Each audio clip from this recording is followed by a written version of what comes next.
The GoPro Karma Grip is a great addition for on-the-go sports photography. Affiliate link below. Hey, what's going on, everybody? My name is Matt Jarbo. This is the Mundane Matt channel. And, controversy. Controversy is always right around the corner. You never quite know what it's going to be next, which is one of the reasons why controversies on the internet are so fun to digest, because they're always different. You still get mad at them because most of them are just stupid. People being stupid over perceived injustices that don't actually fucking exist. And you always have to kind of throw back your head and laugh while people just kind of run around acting like lunatics. But we find ourselves right now in the mix of another one, and this time it's all about the show Confederate. Yeah, the show Confederate is a new show coming to HBO sometime. It was announced during Comic-Con. Essentially, it's a revisionist history, very similar to The Man in the High Castle, but instead of World War II, where the Nazis and the Japanese won and America got totally screwed, this time around it's the Civil War, and the South pretty much didn't get demolished. It's not even that the South won the Civil War and took over everything. Is that the South basically, well, they did what they set out to do. They wanted individualism. They wanted states' rights. They wanted all of these things. And let's not forget, slavery was a big part of that. They wanted slavery to stick around because that was part of their, free labor business model. One that I think we all can agree, we're glad that it's gone. And so, as a result, they had, HBO had come out and announced this new show from the creators of Game of Thrones, titled Confederate. And it seems like a cool concept. Again, it's revisionist history. And I don't know about you, but I look at revisionist history tales as like a warning of things we dodged the bullet of. It's very much a story of man, aren't you glad that never fucking happened? Because that's just fucking horrible. That's how I view revisionist history. But that's not how everyone reviewed revisionist history. So the hashtag #NoConfederate is running right now on Twitter. And it's currently trending, or it was currently trending for a while. It was being pushed during the 6 p.m. East Coast show, well, the 9 p.m. showtimes of each Game of Thrones. And it was as ridiculous as you might see. And you can see here there's some people talking about it. People just kind of going through it here saying, no Confederate because this country never stopped enslaving and exploiting black bodies for labor. No Confederate because the terror of white supremacy is a reality for people of color. This shouldn't even have been a hashtag in 2017. And I completely agree, J. Coles. It should not have been a hashtag because it's a work of fucking fiction. It's not real. It's made up. As I said, it's kind of a fictional take on what could have happened, and to remind us, ooh, boy, we're really happy that it didn't. Getting mad over a story and wanting to destroy something you don't like is very much an SJW thing, regressive leftist thing. Really funny that it's happening here. But to kind of take you guys into more of an article about it, to give you a bit more of a rundown of it, we're gonna turn over to this Mashable article here, titled "Game of Thrones Got Upstaged by the No Confederate Campaign." It really didn't. It really didn't. It's like Game of Thrones on Twitter got upstaged by No Confederate. I don't know about that. Take a quick look here, just to go back. Worldwide trends, Game of Thrones is #1. Don't see No Confederate. Well, it's worldwide, so I'm not logged in on this profile. I'm pretty sure nationwide is still trending. But anyway, so it says here that as the 3rd episode of Game of Thrones 7th season aired, another HBO-focused campaign pulled a lot of attention away from the mega popular fantasy drama. Did it? Did it really?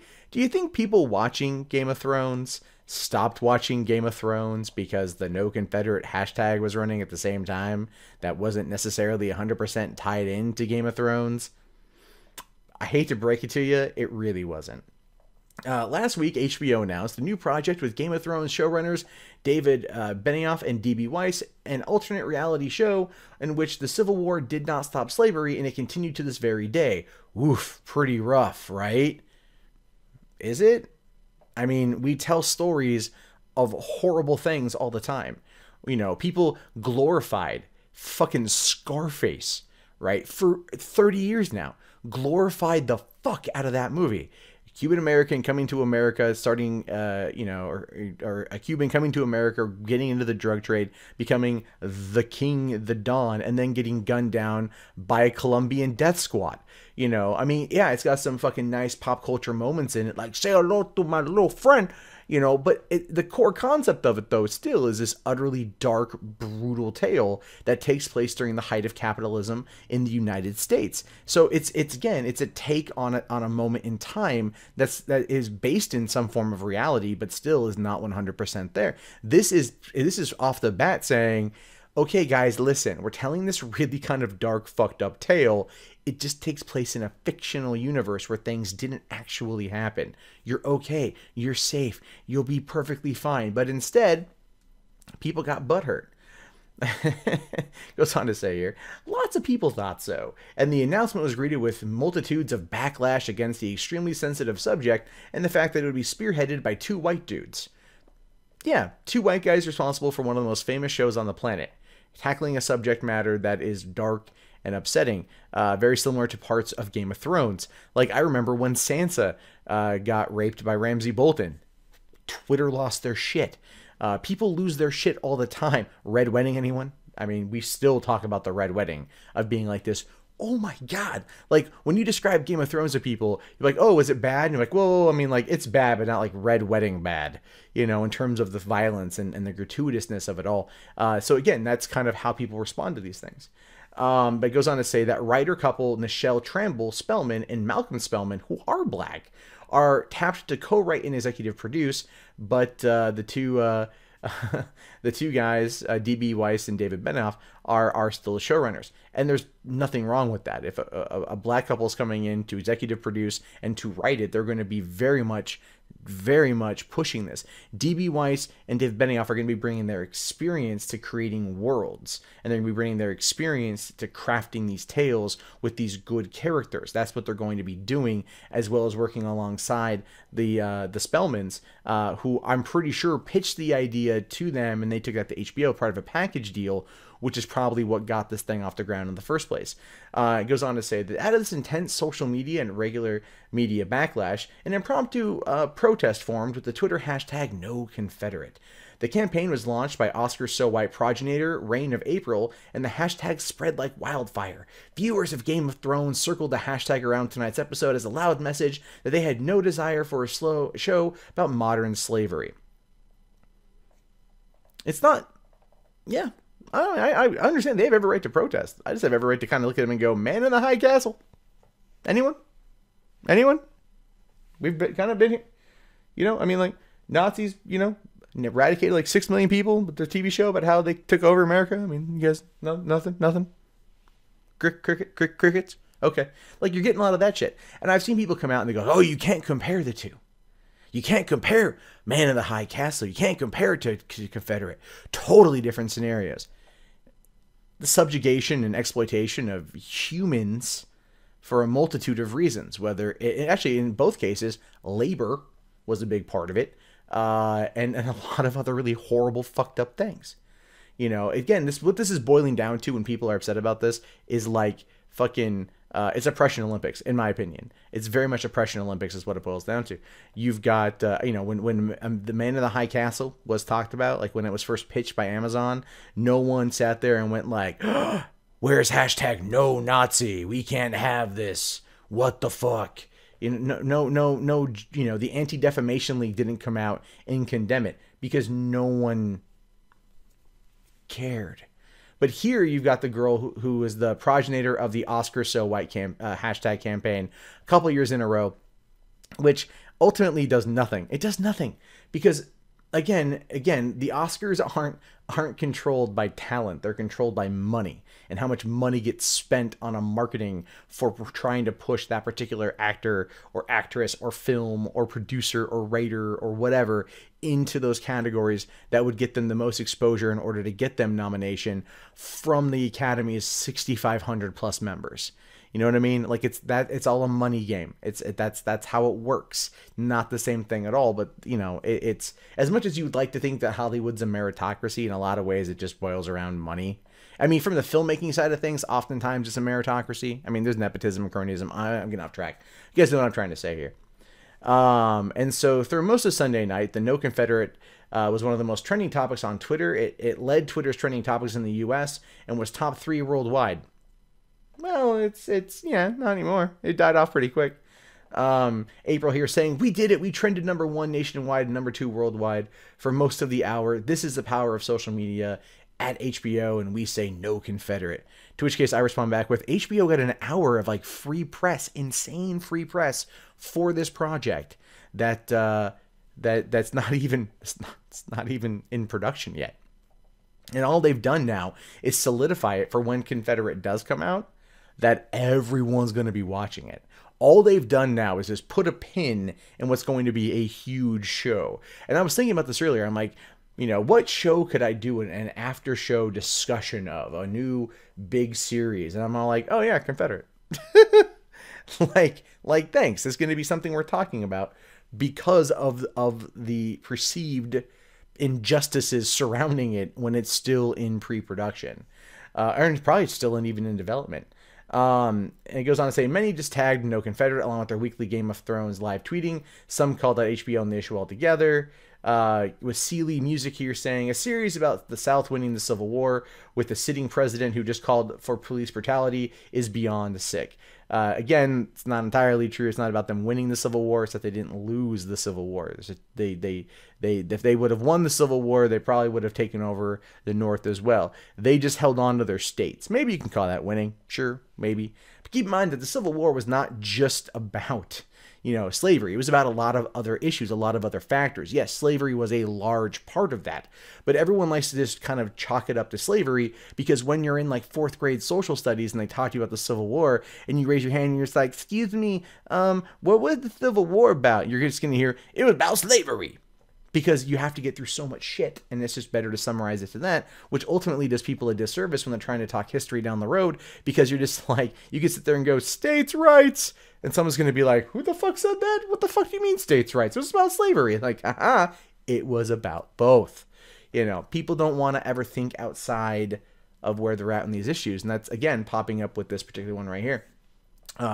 Terrell J. Star here says, it takes a very sadistic imagination to create a show that makes entertainment out of slavery never ending. We take the 3rd episode of Breaking Bad. I guarantee if you talk to this guy, like, you watch Breaking Bad, like, oh yeah, Breaking Bad is great. 3rd episode of Breaking Bad, they cover a dude in hydrochloric acid and then melt him through a bathtub into the floor, and then it drips down to where like another dude is chained up down below in the basement, right? Like, we glorify violence and death and mayhem in our television in this country. I mean, look at like The Walking Dead. Look at any number of like The Shield. Anything. Sons of fucking Anarchy. Like, we glorify that kind of shit. So it's okay when it happens to somebody else, but it's not okay when it's trying to tell our revisionist history about some really horrible shit that never fucking ended. Like, come on. You know what I mean? First episode of Man of the High Castle. Just to give you guys some context here. First episode of Man of the High Castle. One of the main characters is driving cross country. He gets pulled over by a cop. The actor is actually my friend Ron, which I thought was pretty cool. And then they're sitting there working on the guy's truck and whatever, and all of a sudden it starts kind of snowing. And he's like, oh, is that snow? I was like, oh no, that's ash from the crematorium. Oh, what were you guys burning? Oh, the retards, the cripples, the sick. Like, just like the nonchalant way of saying it. It's meant to bring home the fact that the Nazis wanted pure. They wanted pure. The Aryans wanted it pure race, and they're going to get rid of anyone with a fucking defect. Like those kind of hard moments in history get kind of retooled into modern pop culture, so then people have a better understanding of what went down. It's a way to keep it fresh in our minds, and also to remind us never to do it the fuck again. That's why I get so mad at this shit. It's like pop culture can inform people in entertaining ways, but to sit there and try to just summarize it down to some ridiculous shit is like, this is just it's I don't want to call it like offensive, because I don't think offensive is the right word, but it's like ludicrous and just is entirely dumb. So anyway, HBO did respond by saying, we have great respect for the dialogue and concerns being expressed around Confederate. We have faith that writers Nichelle, Dan, David, and Malcolm will approach the subject with care and sensitivity. The project is currently in its infancy, so we hope that people will reserve judgment until there's something to see, which is honestly the best thing they could have probably said in response. Me personally, I just would have been like, oh, oh, got a friend for you right here, and it's been like, come at me because you're gonna watch the show anyway, right? Reign of April here, all she has done is race baited people into watching the show when it comes out, right? Just like she did with Oscar So White. It's just it's like Al Sharpton level of shit. And I'm sorry, you cannot get to equality by pushing that kind of narrative. You know, have valid criticisms about the show when it comes out, but to decry its entire, I guess you could say, just the stories that it's trying to tell and stop it almost feels, and this is an odd analogy, it almost feels akin to book burning. It really does. It almost feels akin to book burning because instead of reading it or watching it or comprehending it or understanding it or trying to, maybe see what the author's intent was and what they're trying to either say or warn us of, their social commentary, anything else, it's just, I want to shut it down. I want to burn it so no one else can see it. I want to make sure it's one of the worst things that's ever been in existence, because that's the only way I can protect my own weak mind from any kind of outside influence or outside sources. It's just all Reign of April is done. Saying here, 5 black women announced on Friday that we would have no Confederate trending on Sunday by 9 p.m. All they've done is create an echo chamber. And it's not hard to get shit trending. Okay, last night of VidCon, I'm hanging out with the Armored Skeptic, Shoe on Head, Vernaculus, fucking Sargon of Akkad, Bunty King, Leon Lush, and a bunch of other YouTubers at a house in Anaheim, and we made Shut Up Tariq trend in like 20 minutes. Right? We made it trend. You can make it trend if you are able to push the thing fast enough and quick enough. And this woman here has got 95,000 followers on Twitter. So she can, in fact, make that fucking happen. It's not hard to get it trending.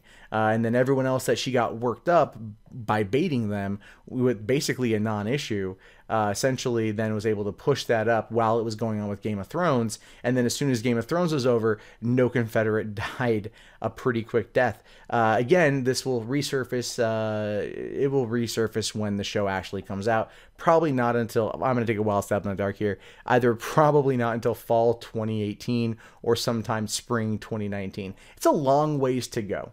It's a long ways to go, and in the meantime, they'll be waiting. They'll be doing their little Google, alerts for Confederate, see if they had an impact, right? See what's going on, and I guarantee you they will be nitpicking every detail of this show until it's released, even after its release, because they know that if they're able to push it hard enough, if they're able to push it tactfully enough, then they know that they can turn it into a profit.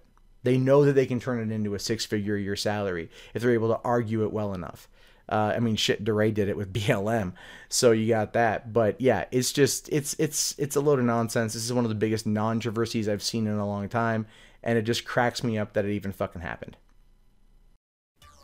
Well, guys, that wraps up this video. If you guys like what you saw, be sure to toss it a thumbs up. If you're new, hit that subscribe. Also, hit that bell so you guys can be up to date on all the videos I post every single day on this platform. My name is, of course, Matt Jarbo. This has been the Mundane Matt channel. I appreciate you guys hanging out with me. I'll talk to you later. Have yourself a great day. Peace out.